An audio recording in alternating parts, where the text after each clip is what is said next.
BPL যখন শুরু হবে তার কিছুদিন পরেই মাঠে গড়াবে সাউথ আফ্রিকান টি-20 লিগ। এবার সেই লিগ খেলতে ড্রাফটে নিজেদের নাম উঠিয়েছেন দুজন বাংলাদেশি খেলোয়াড়। আগামী লিগে খেলার ইচ্ছা তাদের। এদিকে ড্রাফটে কত মূল্য ধরা হয়েছে তাদের সেটাও উঠে এসেছে প্রতিবেদনে। তবে কোন দুজন ক্রিকেটার খেলতে চান সাউথ আফ্রিকার লিগে সেটাই শুনবো এই প্রতিবেদনে। বিপিএল ও এসএ টি-20 লিগের সময়সূচি অনেকটা একই সময়।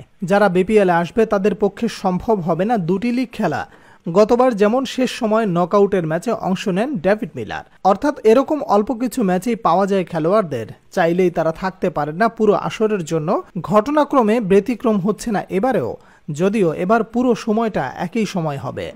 বিপিএল এর ফাইনালের সম্ভাব্য ডেট যেখানে 7ই ফেব্রুয়ারি, সেখানে সাউথ আফ্রিকা লিগের ফাইনাল হবে 8 তারিখে।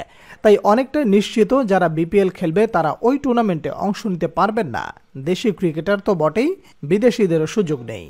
অথচ তা সত্ত্বেও আসন্ন সাউথ আফ্রিকান লিগের ড্রাফটের নাম উঠিয়ে বসে আছেন দুজন বাংলাদেশি ক্রিকেটার। তবে এই তালিকায় আছেন কারা? মূলত হাসান মাহমুদ ও সাইফুদ্দিন নিজেদের নাম দিয়েছেন ড্রাফটের জন্য। খুব শীঘ্রই ড্রাফট অনুষ্ঠিত হওয়ার কথা রয়েছে। তবে তাদের সেখানে দাম ধরা হয়েছে কত? বিভিন্ন তথ্য থেকে বেরিয়ে এসেছে সেই তথ্য, যেখানে সাইফের চেয়ে অনেক বেশি দামি খেলোয়াড় হাসান। এসএ টি-20 ড্রাফটে হাসান মাহমুদের ভিত্তিমূল্য ধরা হয়েছে 4,25,000 র্যান্ড, যার বাংলাদেশি মুদ্রায় 29,65,000 টাকা প্রায়। অন্যদিকে সাইফুদ্দিনের ভিত্তিমূল্য 1,75,000 র্যান্ড, যা বাংলাদেশি মুদ্রায় 12,20,000 টাকা প্রায়। যদি বিপিএল বা অন্য লিগের সাথে তুলনা করা হয় তবে এখানে পারিশ্রমিক একেবারে নেই বললেই চলে। আর এখানে পারিশ্রমিক কম হওয়ার কারণে বিদেশি খেলোয়াড়দের খুব বেশি আগ্রহ দেখা মেলে না।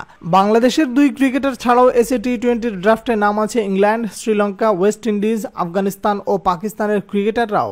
অস্ট্রেলিয়ার একমাত্র ক্রিকেটার হিসেবে আছেন ক্যামেরন গ্যানন।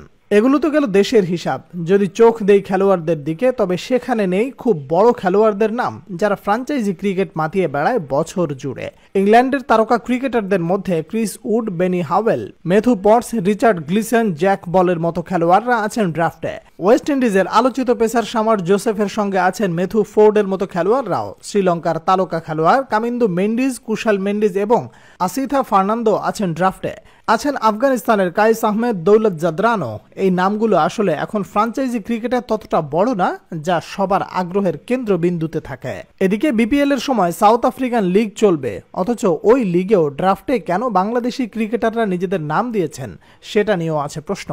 মূলত দেশের প্রেক্ষাপট একটু বদলে যাওয়ায় বিপিএল নিয়ে তৈরি হওয়া অনিশ্চয়তা থেকেই সাউথ আফ্রিকান লিগে নিজেদের নাম দিয়েছেন তারা, এমনটাই ধারণা অনেকের।